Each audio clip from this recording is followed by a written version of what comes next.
Your insight, how do you feel about Robert going into this bout coming up? I feel tremendous. I think he's going to be in great shape. We got my buddy Ray. Come over here, Ray. This man right here, I know for a fact, got Robert in the best shape in his life that he's been in 4 years. We haven't had a sparring partner like this in 4 years, if not ever, since we probably sparred with Pacquiao. So, I mean, this guy's a tremendous fighter, and I know he got Robert ready. We couldn't have found a better sparring partner than this man right here.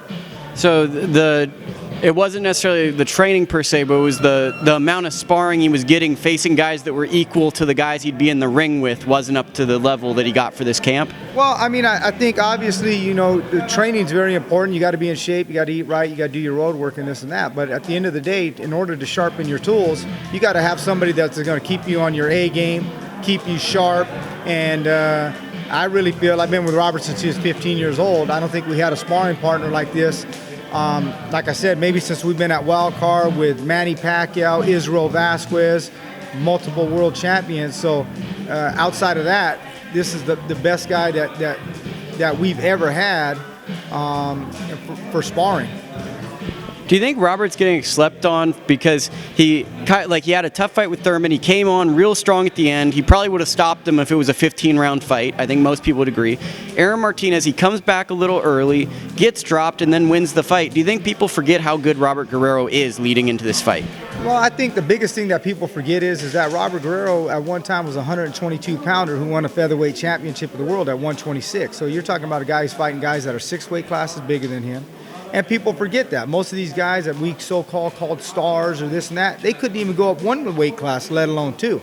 And I don't think he gets the credit that he deserves. And at the end of the day, the reality of it is the only 2 guys he's never beat is Floyd Mayweather, maybe arguably the greatest fighter of our generation, who's a naturally bigger guy than Robert, and Keith Thurman, who fought his whole amateur career as a 154-pounder and fought some of his pro careers as a 54-pounder. So outside of those 2 guys, he's beaten every guy that he's ever fought.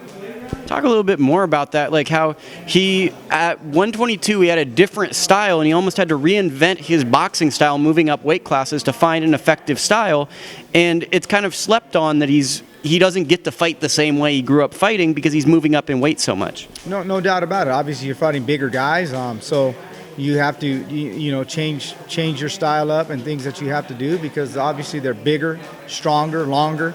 And again, like I said, he does not get the credit for whatever reason that he deserves because most of these so-called champions, I'm not trying to knock them, but the reality of it is you couldn't go up 1 weight class, let alone 2, let alone 3, try 6.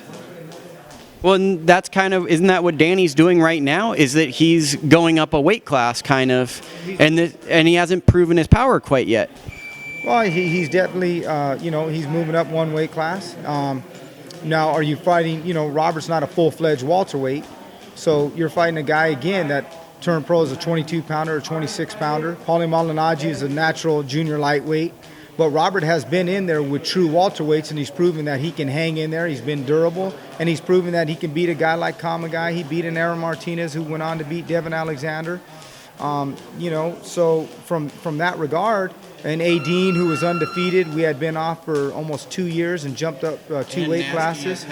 So again, and the only 2 guys he's lost to at welterweight is arguably the best welterweight in the last God knows how long, and Floyd Mayweather. And right now, arguably the best welterweight out there is Keith Thurman.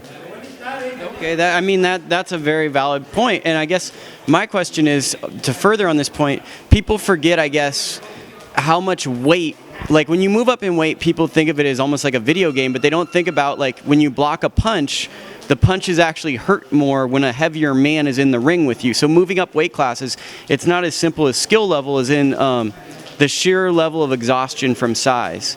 So how do you think Robert's been able to manage that? Is that strictly heart? I think it's just will, determination, and kid has always had a tremendous heart, and he's blessed with a God-given good skill, and I think his faith in Christ, in Jesus Christ, has always got him through, and when times have gotten tough, he's always been able to dig down in the ring, and in his personal life, as we all know, taking care of his wife, who was stricken with cancer, so obviously he has a tremendous heart. Do you have anything to add? It's gonna be a good fight, man. You got 2 guys that top welterweights. January 23rd, I can't wait to see it. The sight in the game, 'cause see the boxing voice.